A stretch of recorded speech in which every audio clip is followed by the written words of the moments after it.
Hey gardeners, you are watching Gardening on Taylor Mountain and I'm Bobby. Thanks for stopping by my channel. I really appreciate you being here.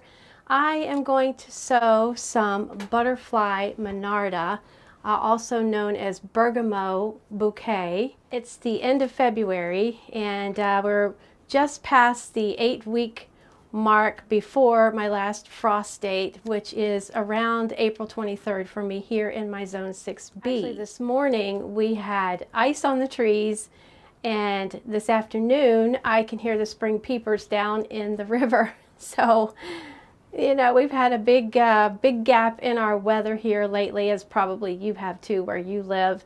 The weather's just been so different this year so far, this winter. It is like 60 degrees. It's 70 degrees here in my greenhouse. It usually runs about 10 degrees warmer in here. So I'm in here just starting these seeds of this Butterfly Monarda.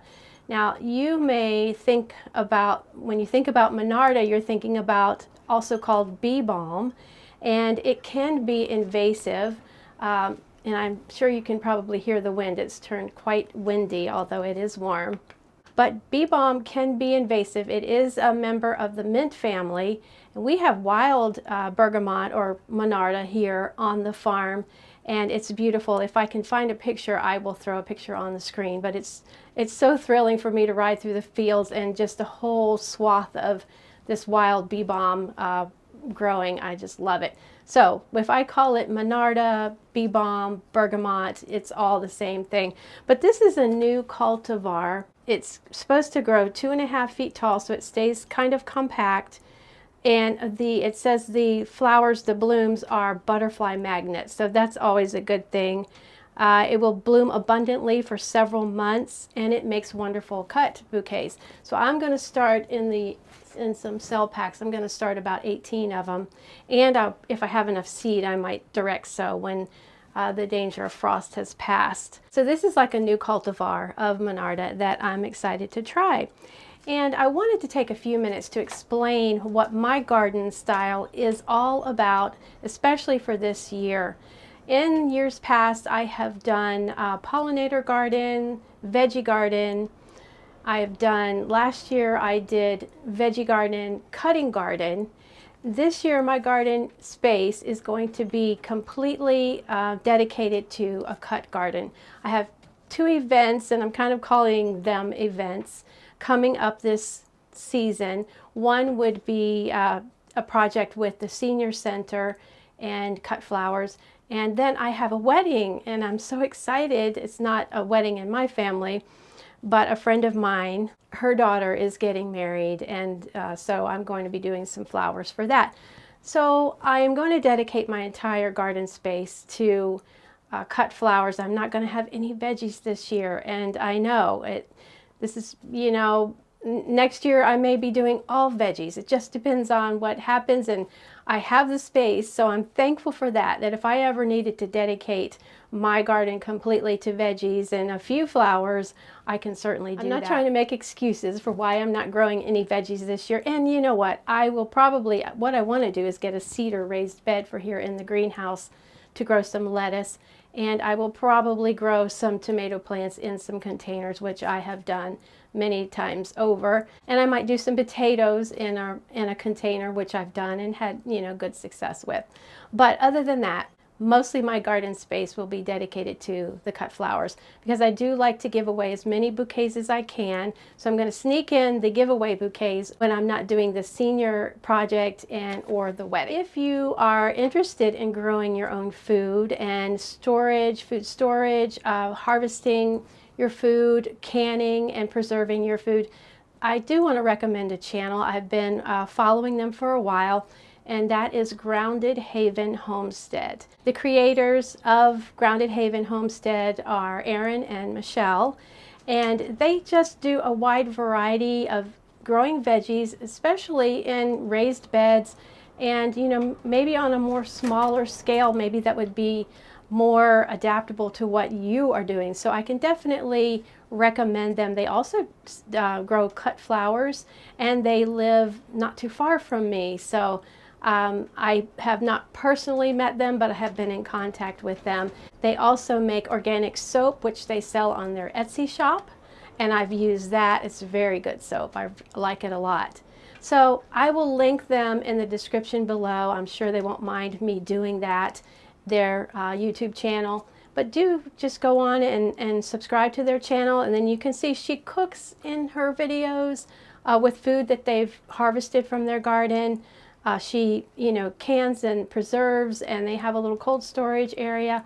So it's just a great all-around homesteading, small homesteading type channel that you would enjoy. I did want to let you know what else I have going on under the grow lights. I am growing, let's see, straw flowers and snapdragons, yarrow, feverfew, of course the cup and saucer vine that we did a video on, which I can link below as well in the description. So all of those are the cool annual flowers that I'm growing. Of course, yarrow can be a perennial, but I'm growing it as an annual. So those are all growing. They're cool flowers, which means that they can take a little more cooler temperatures. In fact, they thrive in the cooler temperatures when it's time to plant them. And you can plant them most of the time before your last frost date out in your garden space. Then I will be growing my tender annuals, which are my zinnias, my celosia, my gomphrena, what else? Of course, dahlias. I'm excited about those. I have some peonies growing here in the greenhouse that were bare root peonies that I got at a big box store that I am just holding over in some soil until it's time to plant those out. So anyway, lots going on in the garden. And having said all that, let's get started in sowing these Monarda seeds. So I've already pre-moistened my seed starting mix with some warm water. And I'm using the Miracle-Gro seed starting potting mix, which I'm not a super fan of, but I just wanted to use it up. It does have little chunks of stuff that really needs to be sifted. It shouldn't have that in there, in my opinion, for a seed starting mix. But nevertheless, it works pretty well, and I can pick out those big chunks, pretty fast. So I'm going to do 18 little cells to start these seeds in, and you just want to pack your seed starting mix pretty well. And you can see the consistency here of the seed starting mix. It holds together, but there's no water really dripping out. So that's what you want. You don't want any air pockets in your cell, in your little cells. You want them, tamp them down, pick out any of the big chunks of stuff if there's any in your seed starting mix.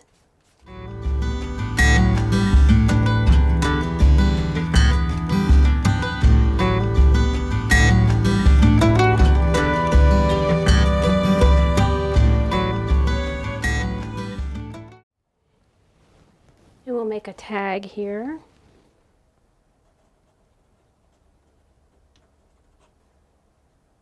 And I'll put the date. I'm just going to make one tag, even though I have 3 cell packs. I'm probably only put the 3 in this little tray here and I'll cover them with this dome. I also like these shorter tags because they fit well under your dome. Of course, if you have bigger tags, you can always cut them off. But anyway, we'll put that in. So the seed packet says to plant them 1/4 inch deep.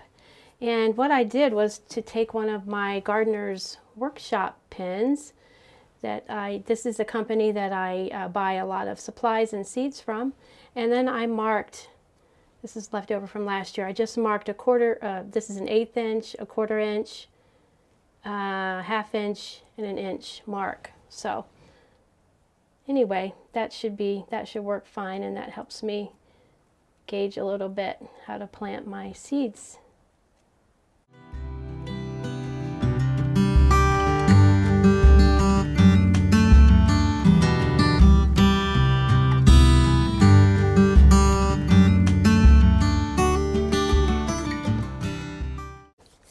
So this little aluminum tray here is perfect to put your seeds in because the seeds doesn't cause any static.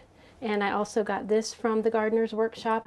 Then I'm just using a toothpick with some water. There's not that many seeds here in this packet, so I'm just going to, and the seeds are tiny. I'm not sure why they're saying to plant them 1/4 inch, but sometimes I'm picking up 2, sometimes I'm picking up 1. So usually I plant 2 seeds per cell. Okay, and then just pinch. Now I think I am going to do a little bit of vermiculite on the top. I don't always do vermiculite, but it helps retain moisture. It helps keep down algae and things like that. So I'm going to sprinkle, since these were to go 1/4 inch deep, I'm going to go ahead and sprinkle some vermiculite over the top.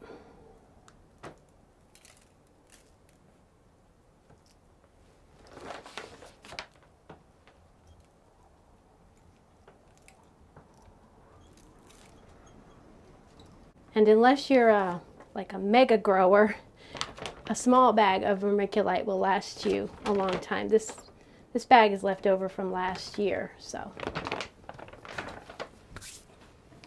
Now we'll put our tag in,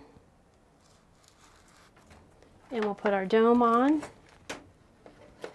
and then this will go in on a heat mat until they germinate. And once I see that about 50% of them have germinated, I will take the dome off. I will take them off the heat mat and put them under grow lights. In the meantime, I will make sure the cell packs don't dry out. I will water them from the bottom, pour water in the tray and let the cell packs soak it up. So other than that, it's about it. And then just wait till you can plant them out in the garden. We got all of the seeds sown for the Monarda, and I'm excited to see them in the garden, to use some for cut flowers, and also to leave some for the bees and the butterflies. The butterflies are just, my absolute favorite of all time. I love them so much. Of course, the bees, we need the bees. And if you would be so kind as to like this video while you're watching, and to even leave me a comment, I would love that. That helps me with the YouTube algorithm, and that helps YouTube to circulate my videos a little bit more. So that would be so helpful. Well, it's time for me to get on with a few afternoon chores. I've got to go check the cattle and do a few other chores and things before it's time for dinner. And I hope that you are coming out from under snow and ice if you're having snow and ice or cold weather or whatever. I hope that you're able to think about some spring planting and you're getting excited because spring is almost here. So until next time, happy gardening, and we will see you in the next video. Thanks for watching.